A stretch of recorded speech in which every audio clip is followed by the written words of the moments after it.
warahmatullahi wabarakatuh. Balik lagi sama saya Okviana Permatasari dari UIN Wali Songo Semarang. Di sini kita akan mempelajari pelajaran pendidikan agama Islam. Ya, bagaimana kabar kalian semua teman-teman? Pasti baik kan? Ya dong, pasti kita itu harus tetap sehat walaupun lagi ada pandemik seperti ini. Karena kenapa sih kalau misalkan kita nggak sehat bisa saja nanti virus-virusnya itu masuk ke dalam tubuh kita. Jadi kita harus tetap sehat ya. Nah, kali ini kita akan membahas mengenal lebih dekat dengan Allah Subhanahu wa Ta'ala dengan cara kita beriman kepada Allah Subhanahu wa Ta'ala. Sebelumnya, kita bahas dulu ya tentang iman kepada Allah. Nah, jadi iman secara harfiah artinya percaya. Namun, secara istilah artinya percaya dan meyakini dengan sepenuh hati, mengucapkan dengan lisan, dan membuktikan dengan perbuatan. Jadi, iman kepada Allah Subhanahu wa Ta'ala adalah percaya dengan sepenuh hati bahwa Allah itu ada, baik itu dalam lisan, dalam ucapan, ataupun dalam perbuatan. Setelah kita mengucapkan bahwa Allah itu ada, Allah, Allah, Allah, selanjutnya kita itu melaksanakan dengan perbuatan, yaitu bisa dengan sholat, puasa, zakat, dan lain sebagainya. Dan cara beriman kepada Allah tidak hanya dengan cara kita beribadah, namun juga kita dengan mengenal nama-nama Allah, atau biasa kita kenal Asmaul Husna. Asmaul Husna itu sendiri artinya nama-nama Allah yang baik, seperti firman Allah Subhanahu wa Ta'ala yang berbunyi, walillahil asmaul husna fad'uuhu biha wa dzarul ladzina yulhiduna fi asma'i sayajzauna ma kanu ya'malun. Yang artinya Allah memiliki asmaul husna atau nama-nama baik, maka bermohon kepadanya dengan menyebut asmaul husna, dan tinggalkanlah orang-orang yang menyalahi arti, dan orang yang menyalahi arti itu akan mendapatkan balasannya. Jadi selain nama-nama Allah yang baik juga termasuk doa-doa yang baik. Karena di dalam Asmaul Husna itu sendiri juga termasuk doa-doa yang baik. Seperti contohnya kita menyebut doa Ar-Rahman. Allah akan memberikan atau mengasihani apa yang kita inginkan. Selanjutnya Asmaul Husna yang akan kita pelajari itu ada 4. Yang pertama ada Al-Alim, Al-Basir, As-Sami', dan Al-Khabir. Yang pertama kita akan membahas Al-Alim. Coba kita lihat ada gambar orang sedang membaca di atas. Maksudnya apa ya? Ya, Allah itu maha mengetahui, betul sekali. Jadi Allah itu mengetahui yang tampak maupun yang gaib.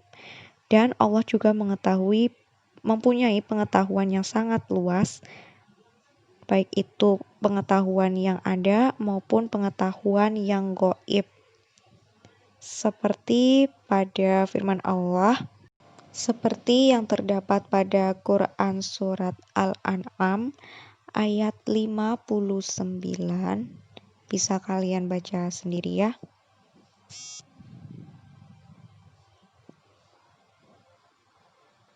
Setelah kita tahu bahwa Al-Alim adalah Allah Maha Mengetahui, selanjutnya yaitu perilaku yang mencerminkan dari Al-Alim itu sendiri, yaitu adalah kita harus banyak-banyak mencari ilmu.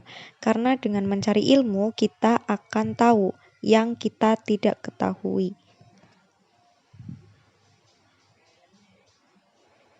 Selanjutnya adalah Al-Khabir. Coba kita amati dulu di gambar.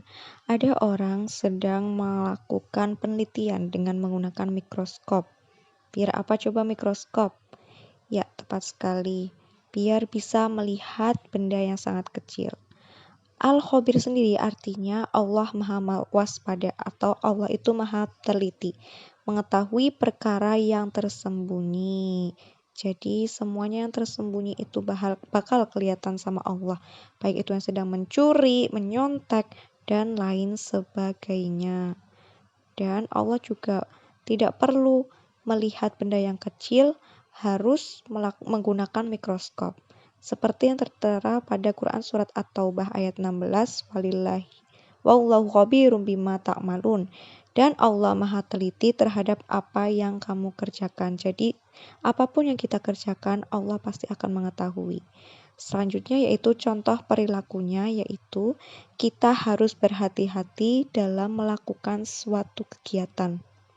Jadi entah apapun yang kita lakukan, entah apapun yang kita kerjakan, entah apapun yang kita lihat, itu harus dengan hati-hati.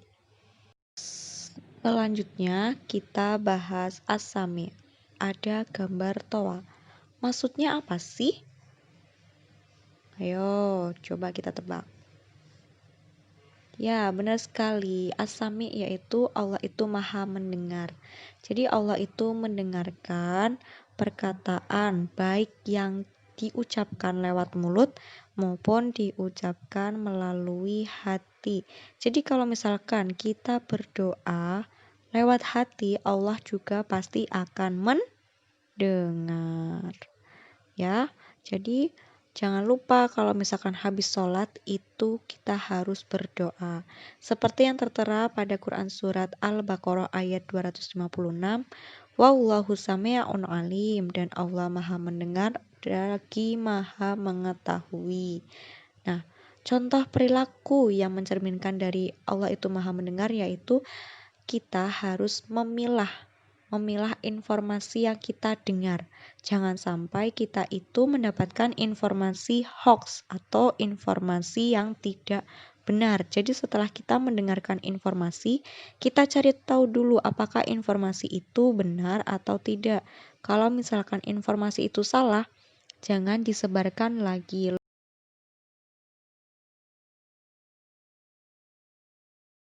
Nah, untuk selanjutnya yaitu Al-Basir. Coba kita lihat dulu, ada gambar orang sedang meneropong. Kira-kira apa ya? Coba tebak.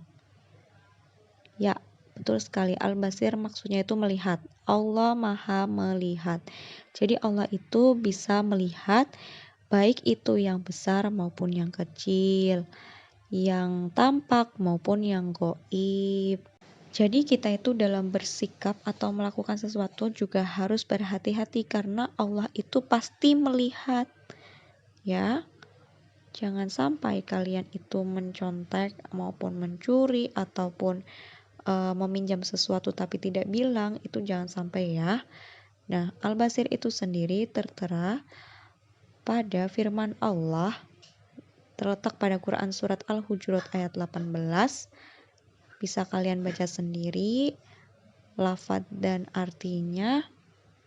Nah, contoh perilaku yang mencerminkan dari Al-Basir Allah maha melihat itu sendiri yaitu adalah ketika kita melihat sesuatu, melihat suatu fenomena, itu harus direnungkan dulu. Seperti contoh, kalau misalkan kita melihat orang sedang mengemis, apa yang akan kalian renungkan? Pasti akan merasa kasihan kan? Nah, seperti itu. Selanjutnya yaitu hikmah beriman kepada Allah Subhanahu wa taala. Yang pertama, selalu mendapat pertolongan dari Allah Subhanahu wa taala. Setelah kita itu berdoa dan Allah itu mendengar atau as-sami' meminta pertolongan, pasti Allah itu akan menolong. Kemudian yang kedua, hati menjadi tenang dan tidak gelisah. Yang ketiga, sepanjang masa hidupnya tidak akan pernah merasa rugi. Nah, tadi ada materi dari Ibu tentang Asmaul Husna. Semoga bermanfaat. Jangan lupa ada tugas yaitu meringkas Al-Alim, Al-Khabir, As-Sami' dan Al-Basir. Nanti dikumpulkan di pertemuan berikutnya. Terima kasih sudah menyimak. Assalamualaikum.